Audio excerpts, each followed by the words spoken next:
नमस्कार दोस्तों, आपका स्वागत है पहलवान गुरुदीन ग्रुप ऑफ कॉलेज के यूट्यूब चैनल पर।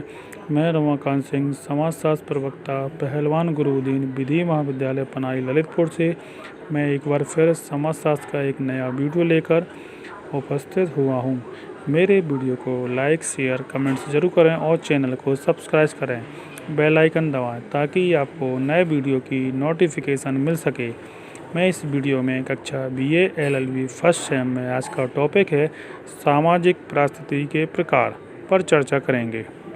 सामाजिक व्यवस्था में व्यक्ति जो अनेक परिस्थितियाँ मिलती हैं उनकी प्रकृति समान नहीं होती है। समाज में व्यक्ति को अनेक ऐसी परिस्थितियाँ भी मिल जाती हैं जिनका उसकी योग्यता अथवा अयोग्यता से कोई संबंध नहीं होता है।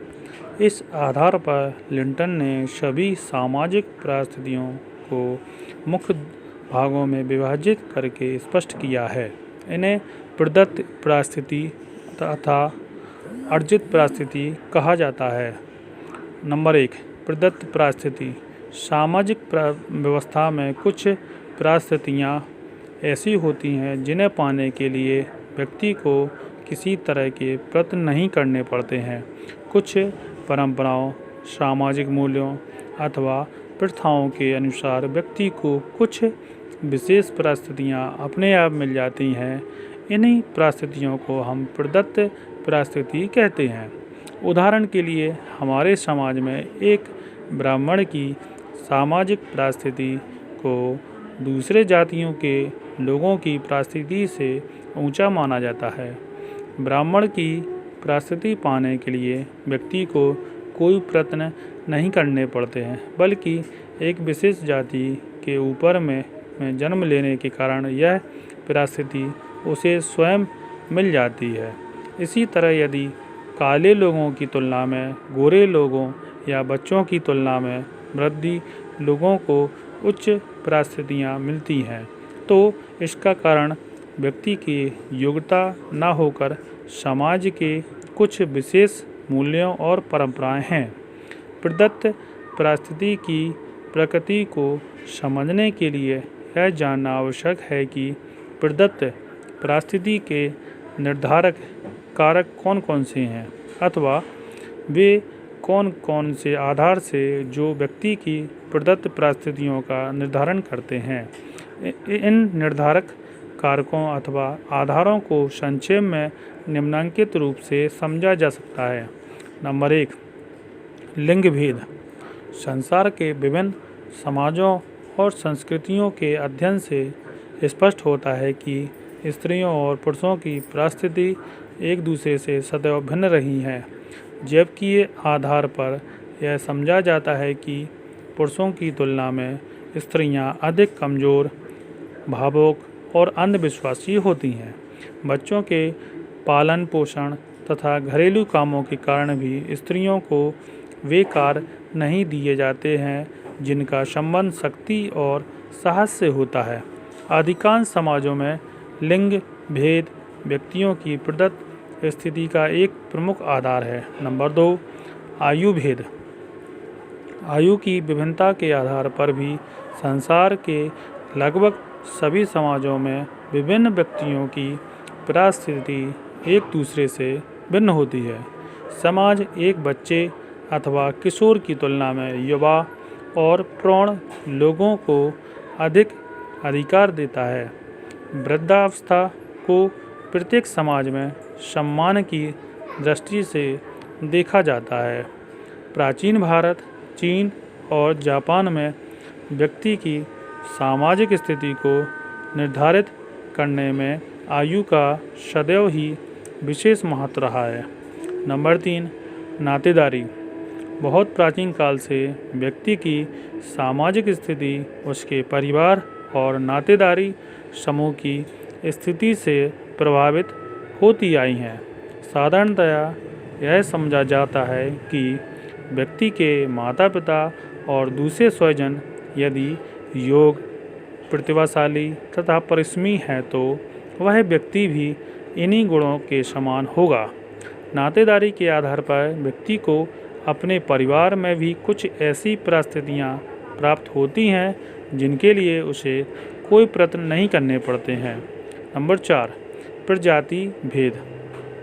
अमेरिका, अफ्रीका और अनेक दूसरे देशों में प्रजाति के आधार पर विभिन्न व्यक्तियों और समूहों की परिस्थिति में भेद करना एक सामान्य सी बात है।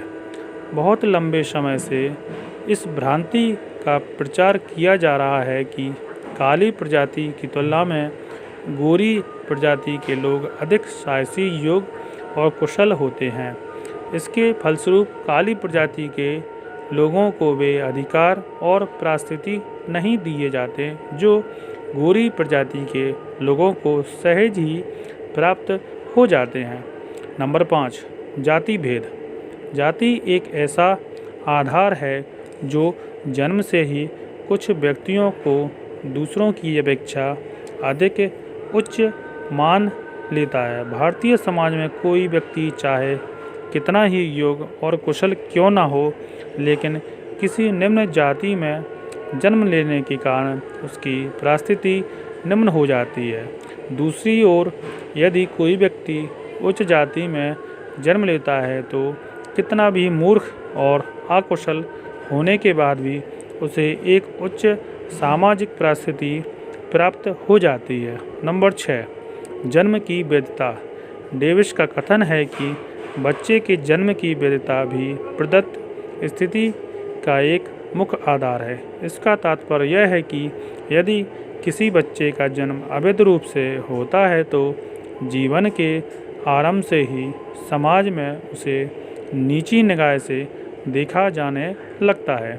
इससे उसकी परिस्थिति निम्न बन जाती है। आधुनिक युग में अवैध संतानों की संख्या में निरंतर वृद्धि होते रहने के कारण अब प्रदत्त स्थिति के निर्धारण में इस आधार का महत्व भी बढ़ता जा रहा है। अर्जित परिस्थिति। अर्जित परिस्थिति का तात्पर्य व्यक्ति की उस परिस्थिति से है जिसे वह अपने प्रयत्नों, गुणों, योग्यता और कुशलता के द्वारा स्वयं प्राप्त करता है।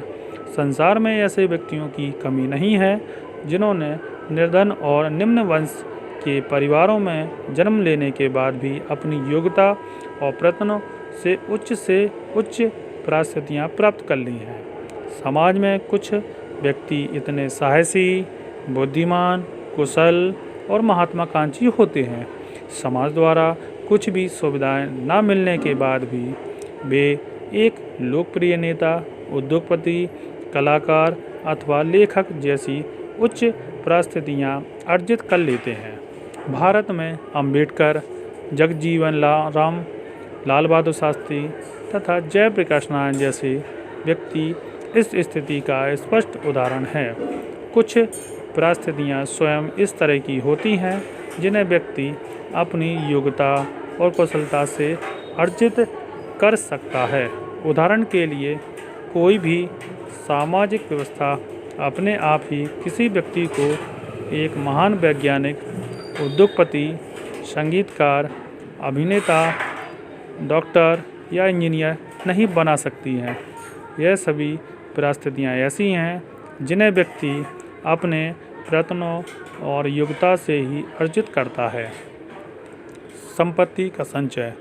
आधुनिक युग में व्यक्ति की अर्जित परिस्थिति एक महत्वपूर्ण आधार उसके द्वारा एकत्रित की गई संपत्ति की सीमा है। साधारणतः यह समझा जाता है कि जिन व्यक्तियों ने अधिक संपत्ति अर्जित की है वे दूसरे लोगों की तुलना में अधिक साहसी, परिश्रमी, योग्य और कुशल होते हैं। यही कारण है कि निर्धन व्यक्ति की तुलना में एक उद्योगपति की सामाजिक परिस्थिति काफ़ी ऊंची होती है। इसके साथ भी संपत्ति का संचय अर्जित परिस्थिति का एक तुलनात्मक आधार है। उच्च परिस्थिति के लिए संपत्ति का संचय वैध साधनों के द्वारा होना आवश्यक है। शिक्षा। प्रत्येक समाज में शिक्षा अर्जित परिस्थिति का एक महत्वपूर्ण आधार है।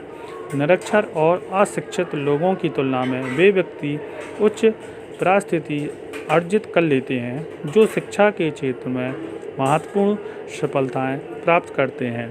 प्रतियोगिता के वर्तमान युग में शिक्षा के बिना व्यक्ति उच्च प्रस्थिति अर्जित नहीं कर सकता है। आज का व्याख्यान यहीं समाप्त होता है। धन्यवाद।